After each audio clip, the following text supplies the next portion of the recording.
Oke, langsung ke Mas Hekal. Mas Hekal, bagaimana menyikapi ini agar tidak berlarut-larut berlama-lama, karena ini akan berdampak kepada popularitas dari pemerintahan juga, terutama ya Pak Prabowo Subianto sendiri.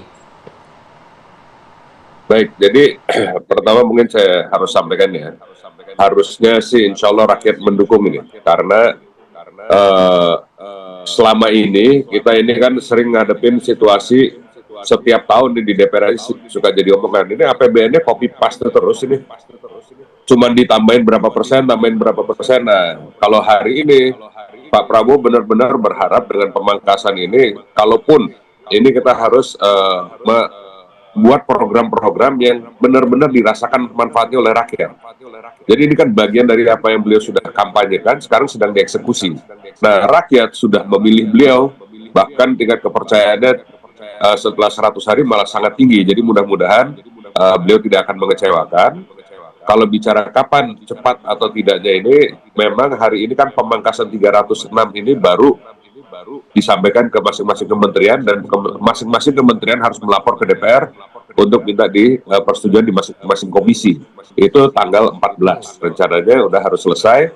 Jadi minggu depan ini DPR ini sibuk ini temuin semua mitra-mitranya untuk membahas pemangkasan ini. Dengan adanya pemangkasan itu angkanya menjadi pasti. Berapa sih yang didapat?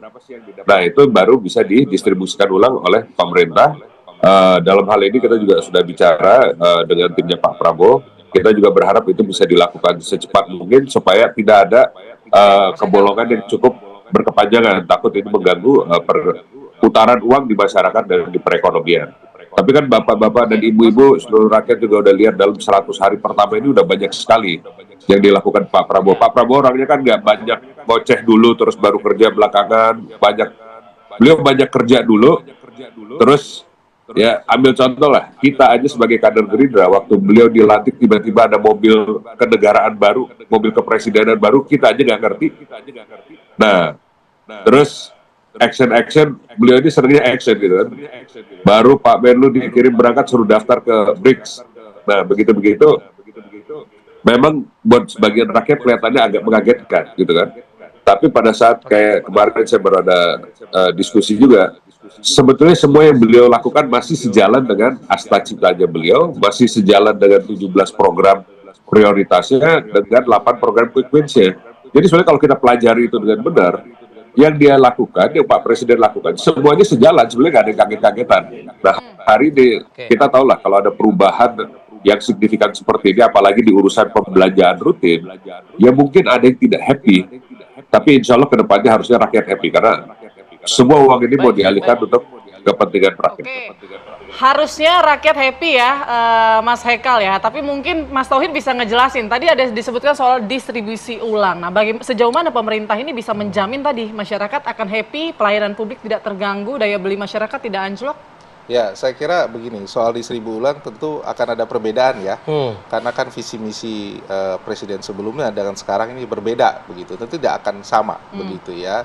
Agar happy tentu saja ya tadi saya kira kuncinya adalah bagaimana agar program-program tadi saya disebutkan 17 itu benar-benar memang mendapatkan prioritas yang paling besar lah dibandingkan yang lain. Tentu yang tidak happy adalah yang selama ini mungkin adalah selama ini sudah kebiasaan ya menerima anggaran cukup besar misalnya PU dan sebagainya. Nah, agar memang katakanlah ini memiliki dampak maksimal, tentu adalah bagaimana agar uang ini sebesar mungkin kembalikan ke masyarakat, misalnya untuk sektor atau industri yang menyerap tenaga kerja, UMKM dan sebagainya, sehingga putaran dari realokasi anggaran benar-benar dirasakan oleh masyarakat ya. Mungkin ya dalam tahap ini ASN yang akan terdampak saya kira begitu ya, karena kan ada perubahan cara kerja dan sebagainya. Jangan-jangan ada efisiensi juga nih tenaga pembantu operasional di kantor-kantor kayak OB, cleaning service. Pasti akan terdampak ya, karena kan ada efisiensi tadi, katakanlah kantor yang biasanya mungkin sampai malam, sekarang jam 5 sudah selesai. Mungkin yang tadinya 3 shift misalnya menjadi 2 shift. Yang tadinya ada OB yang bertugas pada malam hari, jadi tidak ada jangan-jangan. Ya, bisa jadi seperti itu. Saya kira, tapi ini kan harus juga dibicarakan secara internal pada kementerian lembaga ya. Walaupun mungkin sebagian tenaga kerja ini paruh waktu, dan ini saya kira harus dibicarakan. Saya minta jaminannya wakil rakyat dulu kalau gitu ya. Mas Hekal, akankah ada multiplier efek atau efek domino Sebagaimana tadi kita menyebutkan hal yang terkecil sekalipun, misalnya penghematan di kementerian malam hari tidak ada aktivitas. Artinya akan ada pemangkasan-pemangkasan yang terjadi. Singkat saja, Mas Haikal. Nah, begini, rakyat kita ada 270 juta orang ya. Nah, yang Bapak maksudkan itu ada berapa orang sih? Itu kalau kita bicara total pegawai negeri, dan ini paling juga hitungannya di bawah 5 juta ya. Termasuk pensiunannya segala paling ada berapa juta lagi.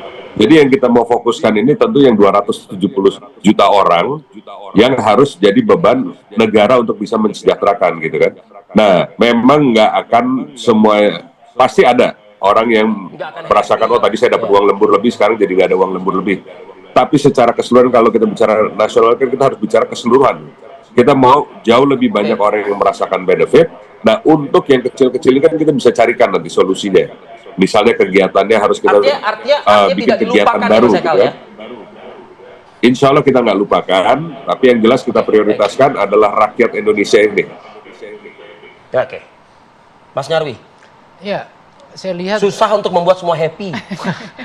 ya itu otomatis ya. Tetapi Pak Prabowo ini kan kalau kita lihat tipe pemimpin populis juga. Yang dilihat yang ditawarkan bukan hanya program. Makan bergizi gratis itu kan program populis. Artinya jangkauannya luas. Cek kesehatan gratis juga demikian. Yang di atas cita itu dan di quick win. Tetapi memang tantangannya adalah bagaimana imbas dari realokasi dan seterusnya. Itu misalnya kan yang nyata ya, pasti ada layoff misalnya, contoh ya.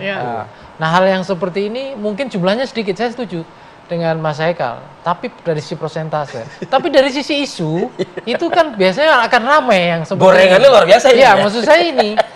Itu tenaga kerjanya berkurang. Ya. Nah, biasanya kan ngopi-ngopi di hotel mewah, misalnya kan okupansi hotelnya juga turun misalnya ya. kan. Tapi memang pasti akan ada dampak ke sana. Tapi balik lagi ya, Pak Prabowo ini saya lihat juga pemimpin yang konsisten populis ya. Artinya memang kemudian yang diminta kencangkan ikat pinggang ini kelas menengah dan elit ya. Tapi elit bukan elit yang atas tentunya saya lihat ya.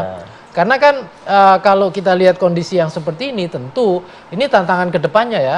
Bagaimana misalnya memastikan, tadi saya setuju dengan Mas Tauhid, program-program realokasi itu ya, misalnya contoh tadi dari PU dikurangi, kemudian fokusnya ke SDM, itu punya impact ya yang lebih besar ya, impact kepada misalnya kesejahteraan secara luas, keterlibatan UMKM dan seterusnya, ya peluang-peluang misalnya keterlibatan buka lapangan kerja, ekonomi bergerak dan seterusnya. Nah, ini yang menjadikan retorika populisme Pak Prabowo itu lebih bermakna. Kenapa? Karena masyarakat akan merasakan, dan apa yang disampaikan Mas Haikal itu tuh akan jadi kenyataan gitu loh. Dampaknya akan lebih luas gitu ke masyarakat kita. Oke. Soal 800, Mas Tauhid terakhir. Ya, 800 hutang yang harus dibayar. Singkat saja, Mas. kalau saya lihat yang 800 sih nggak terganggu begitu ya. Tetap dibayar pemerintah. Itu prioritas lah gitu. Prioritas tetap, karena itu kan kewajiban kita kepada kreditur ya. Baik yang di dalam negeri paling besar maupun luar. Kalau itu tidak terganggu Sudah dari ada uangnya sendiri berarti ya? Menurut saya sudah dialokasikan, perencanaan sudah kan sampai setahun ini ya. Kalau kita lihat kan 800 itu kan pembiayaan utang dan ada tambahan yang baru ya. Tetapi memang ini sudah plain nggak diganggu gugat saya kira gitu. Saya membayangkan kalau ambil setengahnya aja, makan bergizi gratis selesai itu masalah. Lebih. Nggak, makanya kalau ambil setengahnya aja begitu ya. Baik, terima kasih Mas Nyarwi Ahmad, terima kasih Mas Tauhid Ahmad juga, dan juga Mas Muhammad Haikal, politisi dari Partai Gerindra. Terima kasih atas waktunya. Terima kasih. Pada akhir pekan ini bergabung bersama Terima kami. kasih. Sehat selalu, sukses untuk Anda.